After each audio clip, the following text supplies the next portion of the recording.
किधर ये first page.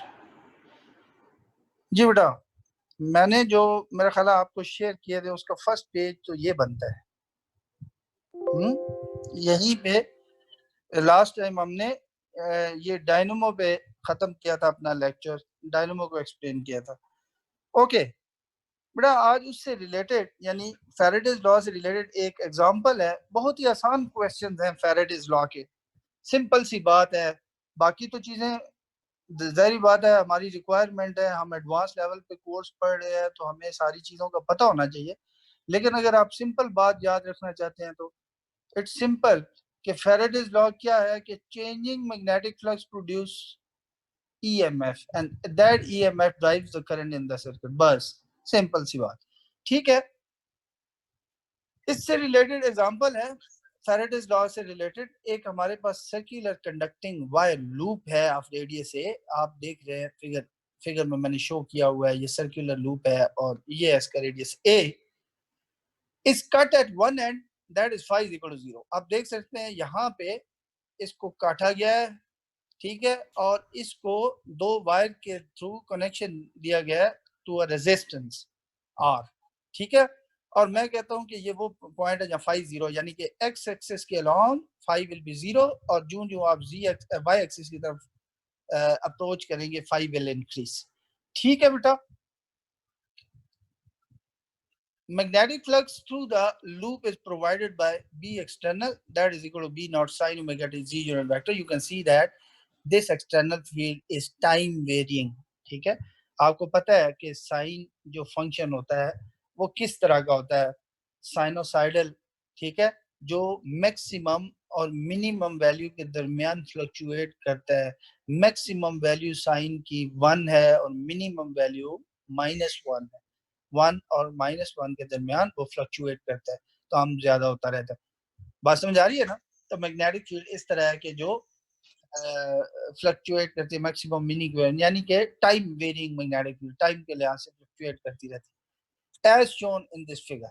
यानी कि इसमें जो फ्लक्स पास कर रहा है वो इस मैग्नेटिक फील्ड की वजह से, जाहिर है ये टाइम वेरिंग मैग्नेटिक फील्ड है, तो इसका मतलब है हमें ना लूप को मूव कराने की जरूरत है ना मैग्नेट को मूव कराने की जरूरत है, क्योंकि हम फील्ड को वेरी कर रहे हैं तो डेफिनेटली फ्लक्स चेंज होगा through the open surface. S मैंने वो ओपन सरफेस यानी कि बॉल पेन की टाइप से शो की हुई है कि ये सारी की सारी ओपन सरफेस है S which is bounded bye of course 2 pi ए। बात समझ आ रही है? अच्छा, ये प्रॉब्लम बेटा हमें बेसिकली करंट इंड्यूस फाइंड करनी है कि चेंजिंग फ्लक्स की वजह से कितनी करंट इंड्यूस होगी। तो बेटा जाहिर बात है हमें पहले तो अपने कोऑर्डिनेट एक्सिस चूज करने पड़ेंगे। I take origin here at the center of this circular while loop. This is positive x axis, this is positive y axis, and z axis is out of this paper। You can see that मैंने z axis z unit vector को positive z direction को represent किया है dot और circle से, यानी positive z direction is out of this paper, ठीक है। और क्योंकि मैग्नेटिक फील्ड की भी डायरेक्शन पॉजिटिव z डायरेक्शन है, तो यहाँ फिर मैंने डॉट और सर्कल शो करके मैंने कहा है कि this will be the direction of external time varying magnetic field. बात समझ आ रही है बेटा? अच्छा, अब आते हैं आगे नेक्स्ट पेज पे। कहाँ गया? हाँ, ये अच्छा, क्या है बेटा कि हमें पता है कि magnetic flux through any open surface, here that open surface is the surface of the loop bounded by 2 pi a, ठीक है। तो इस सरफेस में से that is bounded by the loop of radius a, magnetic flux इतना pass करेगा due to the external magnetic field, time varying external magnetic field. बात समझ आ रही है बेटा? और एस मैंने यहाँ बता भी दिया कि S is the open surface bounded by 2 pi A. Okay, D external हमारे पास ये है। और बेटा डी ए क्या है? बेसिकली इस ओपन सरफेस को अगर स्मॉल एरिया एलिमेंट में डिवाइड करूं तो D A is one of those area element. तो बेटा आपको पता है यहाँ पे हम सिलेंड्रिकल कोऑर्डिनेट्स यूज कर रहे हैं, तो एरिया एलिमेंट जो लेंगे उसका मैग्नीट्यूड होगा, क्योंकि पॉइंट करेगा, यानी कि पॉजिटिव जी डायरेक्शन में। और चैप्टर 1 में हम पढ़ चुके हैं कि d a in positive z direction will be r D phi. बात समझ आ रही है? बी एक्सटर्नल वेक्टर भी हमारे पास मौजूद है, डी ए वेक्टर का भी हमें पता चल गया। तो बेटा इसका मतलब है कि अगर मैं इनका डॉट कैलकुलेट करूं, हाँ दिस डॉट, अच्छा बेटा यहाँ से मुझसे एक मिस्टेक हो गई, आप क्लियर कर लीजिएगा। लेफ्ट साइड पे बी एक्सटर्नल नहीं है, ये है b external vector dot d a vector left side पे। यहाँ पे मैं डॉट डी ए वेक्टर लिखना भूल गया हूँ, ये ऐड कर लीजिए। असल में जब मैं अपने लिए नोट्स लिखता हूँ तो उनमें बहुत गलतियां रह जाती है। हाँ मैं बोर्ड पे लिखता हूँ तो फिर नहीं मैं गलती करता, क्योंकि मैं समझा रहा होता हूँ साथ साथ, तो मुझसे फिर गलती नहीं होती। लेकिन जब मैं अपने लिए लिख रहा होता हूँ मुझसे बहुत गलती होती है। इसलिए अमूमन जब स्टूडेंट कहते हैं कि सर अपने नोट्स हमें दे दे, तो मैं उन्हें मना करता हूँ कि यार मेरे नोट्स ना ले, उसमें कई गलतियां होंगी। हाँ क्लास में आप ले लिया करें नोट्स, नोट कर लिया करें व्हाइट बोर्ड से, तो वो ज्यादा बेहतर है, क्योंकि वहां पे मैं गलती नहीं करता। यहाँ kindly dot d a vector add कर लीजिएगा लेफ्ट साइड पे, ठीक है ना। तो जाहिर है B magnitude, B external magnitude that is B naught sine theta t, sine omega t, और D A magnitude is R D phi. एक जी यूनिट वेक्टर यहाँ से आ गया, डॉट एक जी यूनिट वेक्टर यहाँ से आ गया, और you know that z unit vector dot z unit vector is 1।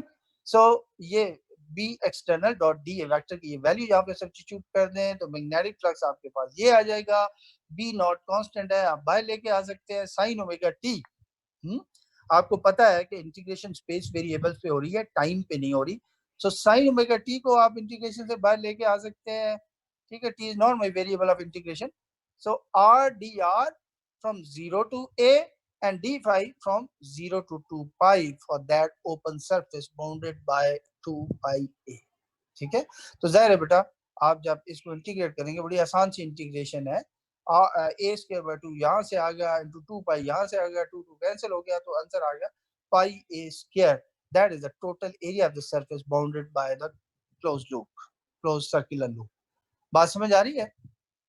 सो आपका मैग्नेटिक फ्लक्स जो चेंज हो रहा है with time through the open surface bounded by the close circular loop, वो आ गया b naught sine omega t, that is b naught sin omega t into pi a square, you can see into pi a square। बात समझ आ रही है? इस changing magnetic flux की वजह से जो ईएमएफ इंड्यूस होगी, हमें पता है बेटा, हम पीछे पढ़ के आ चुके हैं motional EMF, Faraday's law, we know that EMF will be equal to minus the time rate of change of magnetic flux, ठीक है। जस्ट बेटा आपने इस मैग्नेटिक फ्लक्स को with respect to time differentiate करना है, जो कि बहुत ही आसान है। ये आ जाएगा आपके पास, यानी ईएमएफ आपके पास बेटा ये आ गई, EMF will be equal to that is minus pi a square omega b naught cos omega t, or you know that EMF or potential difference has SI unit volts, ठीक है। जो इस EMF की वजह से, इस EMF की वजह से जो सर्कुलर लूप में करंट फ्लो करेगी बेटा, that will be of course the free current, so the free current flowing in the circuit due to this EMF will be equal to I is equal to EMF divided by R। बिल्कुल EMF वही चीज है जिस तरह आप potential difference को use करते आए हैं, ये बड़ा मशहूर लॉ है कि I is equal to V divided by R। तो EMF divided by R, यहाँ EMF की ये वैल्यू सब्स्टिट्यूट कर दें divided by R, this will give you the free induced current with in the circuit. ये वो करंट आ गई और डेफिनेटली इसके ऐसे यूनिट एम्पियर्स होगी। सो बहुत ही आसान है फैराडेज लॉ की प्रॉब्लम। बात क्लियर है बेटा? ठीक हो गया। अच्छा अब बेटा हम बात करने चाह रहे हैं लेंजेस लॉ। लेंजेस लॉ को अगर मैं सादा अल्फाज में एक्सप्लेन करूं तो लेंजेस लॉ बेसिकली जो इंड्यूस करंट की डायरेक्शन है, ये उसकी डायरेक्शन बताता है कि इंड्यूस करंट किस डायरेक्शन में फ्लो करेगी। बेटा ये लेंजेस लॉ पढ़ने के बाद, समझने के बाद, बेशक आप जिस तरह मैंने पीछे फिगर बनाई थी फैराडेज लॉ के अंदर, एक में तो जाहिर करंट फ्लो ही नहीं कर रही थी, पहली केस जिसमें मैग्नेटिक फील्ड भी स्टेशन यानी मैग्नेट भी स्टेशनरी था, लूप भी स्टेशनरी था, और मैग्नेटिक फील्ड को भी हम चेंज नहीं कर रहे थे, तो उसमें तो जीरो करंट फ्लो होती है। तो बाकी 6 केसेस हैं, आपने देखा होगा कि तीन उनमें 6 में से 3 केसेस में काउंटर क्लॉकवाइज में करंट फ्लो करती है और 3 में क्लॉकवाइज डायरेक्शन में करंट फ्लो करती है. That can be explained. That direction of flow of current can be explained by Lenz's law. बेशक समझने के बाद उस पर अप्लाई करके देख लीजिएगा कि हमने बिल्कुल ठीक डायरेक्शन बनाई है कि इस डायरेक्शन में करंट फ्लो करेगी. अच्छा है क्या बेटा ये लेंजेस लॉ? जारी बात हमें समझ आ गई कि इंड्यूस करंट की डायरेक्शन को एक्सप्लेन करने के लिए लेंजेस लॉ उसकी डायरेक्शन एक्सप्लेन करता है कि डायरेक्शन क्या होगी इंड्यूस करंट. बेटा वो ये है कि लेट्स से एक सर्कुलर कंडक्टिंग वायर लूप है जिसमें से आप कोई एक्सटर्नल मैग्नेटिक फील्ड की वजह से फ्लक्स पास कर रहा है और मैं कहता हूं कि इनिशियली कांस्टेंट फ्लक्स पास कर रहा है. बात समझ आ रही है? इनिशियली आपने फिक्स किया हुआ है, आप एक्सटर्नल मैग्नेटिक फील्ड को कम या ज्यादा नहीं कर रहे, तो जरा आप कम या ज्यादा नहीं करेंगे तो कांस्टेंट फ्लक्स पास करेगा इस लूप की ओपन सरफेस में से and that flux is due to b external. ठीक है, ये मैंने कहा हुआ कि बी एक्सटर्नल. अब बेटा जाहिर है कांस्टेंट फ्लक्स पास कर रहा है तो इस लूप में से कोई करंट फ्लो नहीं करेगी, सर्कुलर लूप में से कोई करंट फ्लो नहीं. यू नो दैट कि कांस्टेंट फ्लक्स पे नहीं फ्लो करती, फ्लक्स चेंज हो रहा तब ईएमएफ इंड्यूस होता है, तब इंड्यूस करंट फ्लो करती. अगर बेटा मैं इस में से इसी डायरेक्शन में अपवर्ड अगर मैं फ्लक्स इंक्रीज करता हूं, यानी कि मैं एक्चुअली क्या कर रहा हूं, मैं एक्सटर्नल मैग्नेटिक फील्ड की स्ट्रेंथ को इंक्रीज कर रहा हूं. तो अगर मैं स्ट्रेंथ को इंक्रीज करूंगा तो स्ट्रेंथ को इंक्रीज करने का मतलब है मोर number of magnetic field line will pass through this surface. ठीक है, मोर number of magnetic field line mean more flux will pass through the this surface. Yani I am actually increasing the flux through this open surface. I am increasing the flux. बात समझ आ रही है बेटा? अच्छा अच्छा बेटा याद रखिएगा कि अब जाहिर है आप फ्लक्स को इंक्रीज कर रहे हैं, चेंज कर रहे हैं, तो ईएमएफ इंड्यूस होगी और एक इंड्यूस करंट सर्किट में फ्लो करेगी.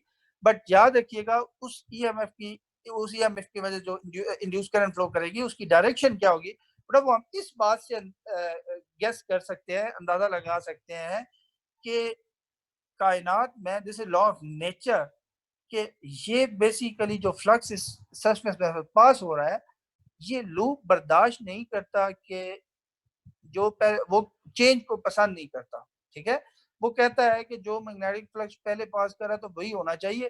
तो क्योंकि आप इंक्रीज कर रहे हैं तो बेटा जो इंड्यूस मैग्नेटिक फील्ड होगी यानी due to the induce current उसकी डायरेक्शन ये होगी, ऐसी होगी कि वो इस इंक्रीज को कम करे. बात समझ आ रही है? हाँ, तो इंड्यूस्ड मैग्नेटिक फील्ड की डायरेक्शन अपोजिट होगी ताकि ये जो इंक्रीज हो रहा है अपर डायरेक्शन में इसको कम करके वापस उस कांस्टेंट वैल्यू पे ले आए फ्लक्स की जो पहले थी. चेंज को पसंद नहीं करता. बात समझ आ रही है? ठीक है, तो बेटा राइट हैंड रूल से आप इजीली राइट हैंड रूल आपको पता है कि आप इजीली गेस कर सकते हैं कि फिर इंड्यूस करंट किस डायरेक्शन में फ्लो करेगी. याद रखिएगा ये b induce is the magnetic field due to that induce current. तो बेटा राइट हैंड रूल ये कहता है कि if the thumb of your right hand point in the direction of induced magnetic field, the curl of the fingers of your right hand will point in the direction of induced current. बात समझ आ रही है? तो बेटा बहुत ही आसान है, इस फिगर से आप राइट हैंड रूल से कह सकते हैं कि in this case induced current will flow in clockwise direction. बात समझ आ रही है? as shown by the figure. So अगर ये clockwise direction में flow करती है तो definitely it means this end of the loop is at higher potential, this end of the loop will be at lower potential. बात समझ आ रही है बेटा? ठीक है, बात क्लियर है. अब आ जाते हैं दूसरे केस में.